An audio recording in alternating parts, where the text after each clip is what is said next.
New Durga jewellers Sirsa.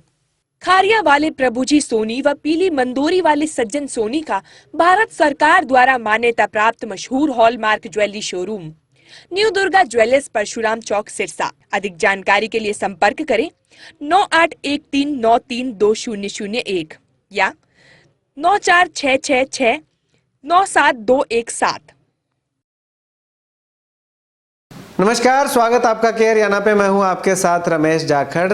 Sirsa में अगर बात करें तो नगर परिषद के चुनाव जो है वो डिक्लेयर हो चुके हैं, घोषित हो चुके हैं। तो इसी कड़ी में चेयरमैन के चुनाव को लेकर के, चेयरमैन के उम्मीदवारी को लेकर के दावेदारों की लगातार जो है वो पेशकश आनी शुरू हो चुकी है।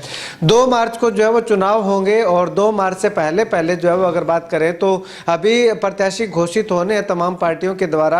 आखिर किस पे कौन सी पार्टी जो है वो प्रत्याशी बना करके भरोसा जताती है वो तो आने वाला वक्त बताएगा। लेकिन आज हम आपको एक चेयरमैन प्रत्याशी की दौड़ में शामिल एक ऐसे सदस्य से, ऐसे व्यक्तित्व से जो है वो रूबरू करवाना चाहेंगे। अगर मैं आपको मिलवाना चाहूँ तो सुनील बामनिया जी हैं। अगर इनके बारे में अगर आपको बताना चाहूँ तो पिछले बार जो चुनाव हुए थे 2016 में, उसमें जो है वो इनकी धर्मपत्नी जो है वो चेयरमैन पद के लिए दावेदार थी और केवल 1 वोट के मार्जिन से जो है वो उनको दूसरे स्थान पे रहना पड़ा। इसके साथ साथ सुनील बामनिया की अगर बात करें तो युवा मोर्चा के जिला अध्यक्ष भी रह चुके हैं और अपने कार्यकाल में बहुत सारे युवाओं को संगठन के साथ जोड़ने का श्रेय भी जो है वो इनको जाता है। वर्तमान में अगर बात करें तो भाजपा मेन बॉडी के जिला उपाध्यक्ष हैं और लगातार जो है वो सामाजिक कार्यों के अंदर जो है वो बढ़ चढ़ करके हिस्सा लेते रहते हैं। और इसके साथ साथ अगर बात करें तो वार्ड नंबर 28 से वर्तमान में पार्षद भी ये अभी हैं, यानी कि सिटिंग पार्षद हैं। तो अब आने वाले समय की अगर बात करें तो आने वाले समय में चेयरमैन को लेकर के दावेदारों की श्रेणी में सबसे ऊपरी स्थान जो है वो इनका माना जा रहा है। लगातार सूत्रों से जो चर्चाएं चल रही हैं, तो चलिएगा इनसे बातचीत करते हैं सुनील बामनिया जी से। सुनील जी, सबसे पहले तो बहुत बहुत स्वागत के हरियाणा पे। बिल्कुल, आपका भी बहुत बहुत स्वागत के हरियाणा की पूरी टीम और आपका बहुत बहुत हार्दिक स्वागत करता हूं। सुनील जी, अगर बात करें तो चेयरमैन को लेकर के भारतीय जनता पार्टी में तमाम चेहरे हैं और सभी अपनी अपनी प्रत्याशी बनने की होड़ में लगे हुए हैं, ताल ठोक रहे हैं। तो आपको क्या लगता है, क्यों लगता है कि आप ही को जो है वो प्रत्याशी बनाया जाए और कितनी उम्मीद आपको संगठन से है? बिल्कुल, उम्मीद की तो बात यहाँ तक है कि भारतीय जनता पार्टी है वो बहुत ही पारदर्शिता से और संगठन के जो हमारा कैडर बेस पार्टी है जो संगठन को आगे लेकर चलती है, भारतीय जनता पार्टी का जो शीर्ष नेतृत्व है वो कभी भी जो जमीन पर काम करने वाले कार्यकर्ता होते हैं उनकी अनदेखी कभी नहीं करती है। दावेदारों की बात करें तो बहुत लोग दावेदार बनते हैं, मगर दावेदारों की सूची में अगर मैं अपना नाम लूं तो मेरा सबसे बड़ा, अगर मेरा एक्सपीरियंस है, मेरा अनुभव, वो मेरी सबसे बड़ी ताकत है। क्योंकि मेरा परिवार भारतीय जनता पार्टी में, मेरे पिताजी जनसंघ के समय से भारतीय जनता पार्टी की सेवा करते आ रहे हैं, विभिन्न पदों पर रहे हैं और उसके बाद मैं भारतीय जनता पार्टी का 20-22 वर्षों से जो हमारा संगठन है और उसके बाद भारतीय जनता पार्टी की जिम्मेवारियां मेरे सिर पे रही हैं। हमारे आने वाले जो हमारी पीढ़ी हैं वो भी संगठन के अंदर काम करती हैं और हमारी सबसे बड़ी ताकत है हमारा अनुभव। क्योंकि मेरी धर्मपत्नी ने 2016 के अंदर नगर पार्षद का चुनाव लड़ा था और 31 वार्डों में सबसे सेकंड हाईएस्ट वोटों से मेरी धर्मपत्नी है वो जीतकर नगर परिषद में पहुंची थी। और उसके बाद भारतीय जनता पार्टी के आशीर्वाद से सीएम उस समय मनोहर लाल जी होते थे, तो चेयरमैन का जो इलेक्शन हुआ था उसमें भी चेयरमैन का जो कैंडिडेट है भारतीय जनता पार्टी की तरफ से, भारतीय जनता पार्टी के आशीर्वाद से मेरी धर्मपत्नी सुमन बामनिया को बनाया गया था और जिसमें 1 वोट से हम दुर्भाग्य से रह गए थे। और ये अनुभव हमारा सोशल में भी है और क्योंकि हम सामाजिक कार्यों से भी जुड़े रहा हूँ, मेरा पूरा परिवार समाज के प्रति जब भी कोई ऐसी जरूरत पड़ती है, चाहे वो कोरोना काल है, चाहे वो कोई भी सामाजिक गतिविधि है, उसके अंदर मैं और मेरा परिवार हमेशा बढ़ चढ़कर हिस्सा लेते रहे हैं। भारतीय जनता पार्टी का जो हमारी पृष्ठभूमि है वो बड़ी ही मजबूत पृष्ठभूमि है, इसलिए मैं दावा कर रहा हूं। बाकी हमारे भारतीय जनता पार्टी का शीर्ष नेतृत्व है, जो भी आदेश करेगा वो हमारे सिर माथे होगा। अगर बामनिया जी आपको प्रत्याशी बना दिया जाता है तो, क्योंकि आप पार्षद प्रतिनिधि भी हैं और अपने मोहल्ले को तो अच्छे से जानते हैं, इसके अलावा अपने जो है वो समाज सेवा में भी आप लोगों के हितों को में रखते हुए भी अनेकों कार्य करते हैं। तो इलाके के अंदर मुख्य समस्याएं अगर बात करें तो चेयरमैन लेवल की क्या हैं, किन मुद्दों पे चुनाव जो है वो लड़ा जाना है? वैसे तो मैं आपको बताना चाहता हूं कि हमारी जो 2014 से लेकर अब तक भारतीय जनता पार्टी की तीसरी बार सरकार बनी है, वो ऐसी सरकार बनी है कि उन्होंने सभी काम लगभग पूरे कर दिए हैं और जो कमियां हैं उनको लगातार हमारे जो यशस्वी मुख्यमंत्री हैं श्री नायब सिंह सैनी जी, वो उसको पूरा करने की ओर लगे हुए हैं। इससे पहले भी पूर्व में जो हमारे माननीय श्री मनोहर लाल जी खट्टर 10 वर्ष तक वो इसमें हमारे हरियाणा के मुख्यमंत्री रहे, उनके तमाम जो उनकी योजनाएं थी वो धरातल पे करने वाली योजनाएं थी, चाहे वो सड़कों का काम हो, गलियों का काम हो, चाहे वो कोई तमाम जितनी भी योजनाएं थी, उज्ज्वला योजना थी, जनधन योजना थी, चाहे वो पेंशन का सबसे बड़ा मुद्दा पेंशन का होता था। पेंशन के अंदर हमारे हरियाणा का नाम जो है वो पूरे देश में लिया जाता है, क्योंकि जो वादा मैनिफेस्टो में 2014 के अंदर भारतीय जनता पार्टी ने किया था, उस वादे को पूरा करने का काम अगर किसी ने किया तो वो भारतीय जनता पार्टी ने किया है। और कमियों की अगर बात करें तो अभी तक कमियां ऐसी क्या आपके सामने आई हैं जो अब तक सरकार नहीं कर पाई और आप चेयरमैन बनने के बाद उम्मीद करेंगे लोग कि ये कमियां जो है वो पूरी की जा सके? देखिए, जो भारतीय जनता पार्टी की सरकार है उसकी तरफ से कभी भी कोई कमी नहीं रहती, मगर वो ग्राउंड लेवल पर जब इम्प्लीमेंट नहीं हो पाती, वो चाहे हम अधिकारियों की उसमें थोड़ी सी आनाकानी लगा लें, लापरवाही लगा लें, तो उसके अंदर थोड़ा सा वो इम्प्लीमेंट नहीं हो पाती।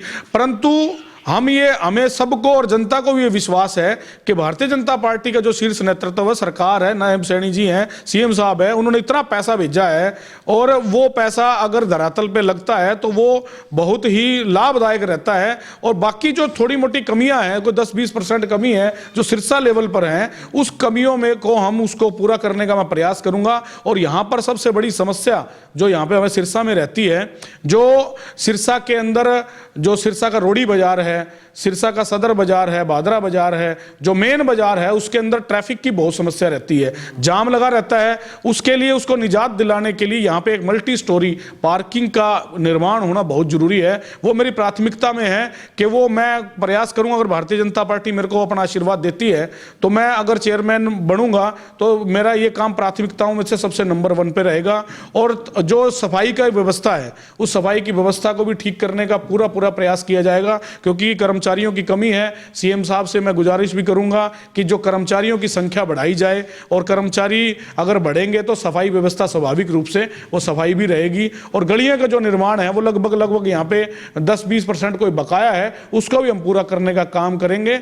और भी 2-3 बड़े प्रोजेक्ट हैं, चाहे वो वेस्ट बीन का प्रोजेक्ट है, कोई सफाई व्यवस्था को लेकर, वो भी मेरे दिमाग में है। वो प्रपोजल अगर मैं बनता हूं, मुझे मौका मिलता है तो मैं सीएम साहब के सामने वो प्रपोजल जरूर रखूंगा। और मुझे विश्वास भी है कि सीएम साहब उसको डिनाई नहीं करेंगे, क्योंकि वो विकास कार्य है, जनता का उसमें हित है। जनता का हित हमारे नायब सैनी जी मुख्यमंत्री, हमारी सरकार उसके बारे में नहीं सोच सकती। ठीक है, अभी थेड़ मोहल्ला का जिक्र मैं करूंगा। थेड़ मोहल्ला के जो लोग थे उनको स्थानांतरित करके जो है वो दूसरी साइड में जो है वो सेक्टर शायद वो 17-18 इस तरह का है, वहां पे रखा गया। वहां पे उनको मूलभूत सुविधाओं के काफी समस्याएं जो है वो आ रही हैं, और ये कहा गया था कि 2-3 महीने के लिए आप यहाँ पे रह लीजिएगा, उसके बाद में आपका हल किया जाएगा। लेकिन 6-7 साल का समय हो चुका है, लेकिन अब तक उनका कोई हल नहीं किया गया। तो इस ओर आपका क्या प्रयास है?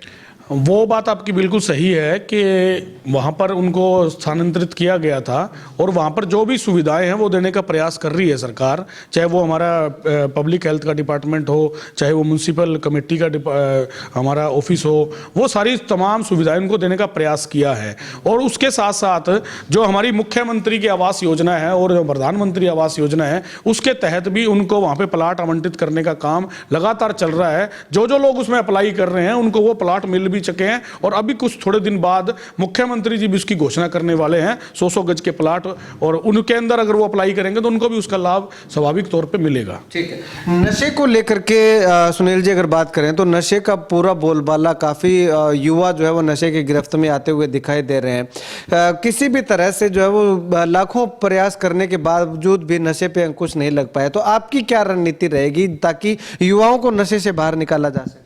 बिल्कुल, बहुत अच्छा आपने प्रश्न किया, क्योंकि सिरसा हमारा जो पंजाब के साथ लगता क्षेत्र है, और मेरा भी जन्म यहीं का है। हम 100 साल से मेरा परिवार जो यहाँ पर रह रहा है, हम इस समस्या को भली भांति समझते हैं। और ये जो हमारा बॉर्डर के पास है, क्योंकि ये हमारा जो सिरसा है इसमें नशे का थोड़ा सा प्रभाव है, मगर उसके अंदर प्रयास जो सरकार के हैं वो लगातार करते आ रहे हैं। और क्योंकि उसी प्रयास के तहत ही डब्बाड़ी को अलग से पुलिस जिला मुख्यालय बनाया गया है और सिरसा का अलग मुख्यालय बना दिया है। और उनका आपस में भी जो साथ लगती स्टेट हैं उनके साथ भी लगातार उनका टाई अप होता रहता है, मीटिंग्स होती हैं और पुलिस डिपार्टमेंट की मीटिंग भी होती है। और नशा एक बहुत बड़ी बीमारी है और नशे को जड़ से उखाड़ने का हमें प्रण लेना चाहिए, हम सबको ही लेना चाहिए कि हमारे जो नशे से जो लिप्त है, जो युवा है, उनको भी ये सोचना चाहिए कि हमें नशा है वो एक व्यक्ति का नुकसान नहीं करता, वो पूरे परिवार का नुकसान करता है। और नशे को ख़त्म करने के लिए मैं युवा मोर्चा का जिला अध्यक्ष था, उस समय से लेकर हमने बहुत मुहिम चलाई हैं, बहुत जागरूकता के जो हमने मुहिम चलाई थी उसके अंदर बहुत लोगों को लाभ भी मिला है और आगे भी वो प्रयास चलते रहेंगे। और जो भी हमारी सरकार से जो इस बारे में नशे की रोकथाम के लिए जो भी हमारे को बन पड़ेगा, हम सरकार से जरूर गुजारिश करेंगे और इसको ख़त्म करने का प्रयास करेंगे। कांग्रेस से सिटिंग एमएलए हैं गोकुल सेतिया, वो भी अपनी ओर से जो है वो प्रत्याशी नॉमिनेट करेंगे, उनका सपोर्ट भी करेंगे क्योंकि सिटिंग एमएलए हैं। तो उससे कैसे आप मुकाबला मानेंगे? क्योंकि पिछली बार जब सिरसा की अगर बात करें तो सिरसा से बीजेपी का एक भी विधायक नहीं बना, कांग्रेस के 3 बने, इनेलो से 2 बने। तो कहाँ आप मानते हैं कि बीजेपी स्टैंड कर रही है? देखिए, जो भी पिछली बार जो कांग्रेस पार्टी के विधायक बने थे उसमें भारतीय जनता पार्टी की आप देखोगे, ठीक है, हम यहाँ पर वो जो सीट है वो नहीं जीत पाई इस जिले के अंदर, मगर हमने क्योंकि सिरसा सीट से तो गोपाल कांडा जी को समर्थन हमने दे दिया था। और दूसरा ये था कि अपने जो बाकी जो सीटें हैं उसके अंदर भारतीय जनता पार्टी ने बहुत कड़ी टक्कर दी है।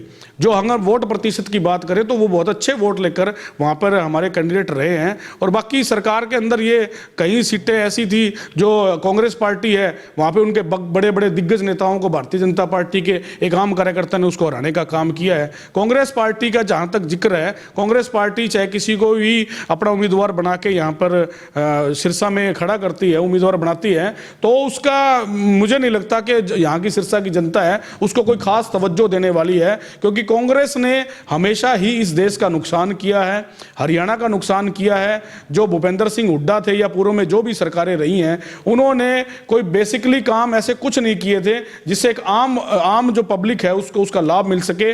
और उसकी एवज में जब से भारतीय जनता पार्टी की सरकार आई है, एक छोटा सा उदाहरण आपको बताता हूं, 2014 के अंदर जब मनोहर लाल जी मुख्यमंत्री बने, तब उन्होंने आते ही जो कांग्रेस की सरकार थी पिछले 10 वर्ष तक, उनसे पहले 2014 से पहले, उसमें जो पेंशनें बनी हुई थी वो ऐसे ऐसे बंदों की पेंशनें बना रखी थी वो जो जीवित ही नहीं है, वो मर चुके थे, उनकी पेंशनें खा रहे थे। अधिकारी है वो मिली भगत करके जो उसकी पेंशनें खा रहे थे।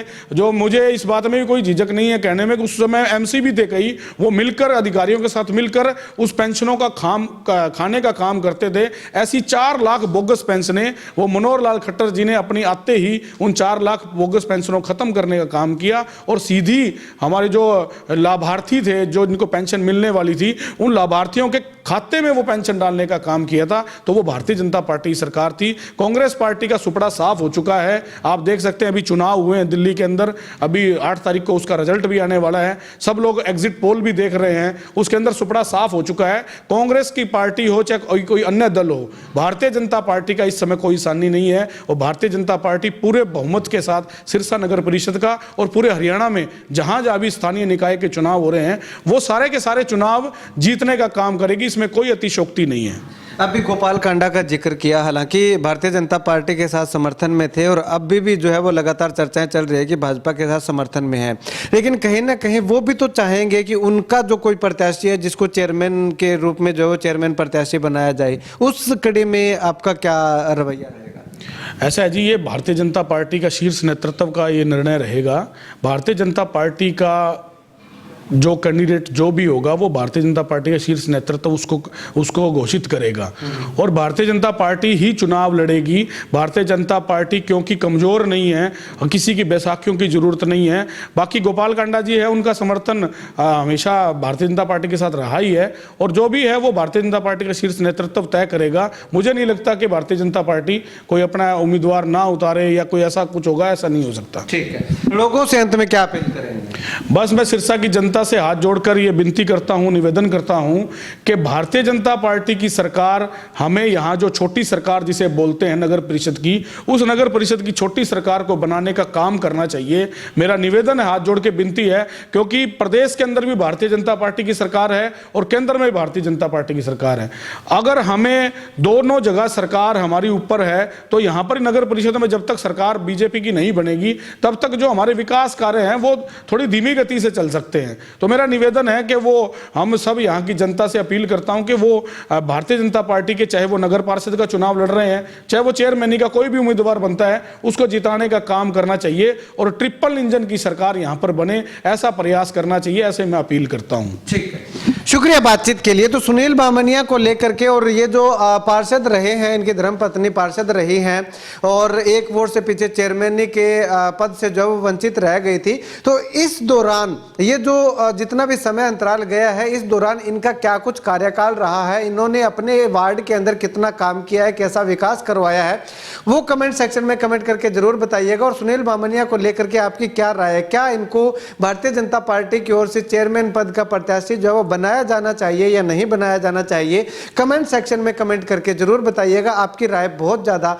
महत्वपूर्ण रहने वाली है। इस वीडियो को लेकर के अपनी राय जो है वो कमेंट जरूर कीजिएगा। कैमरा से मुकेश गोदारा के साथ रमेश जाखड़ के हरियाणा।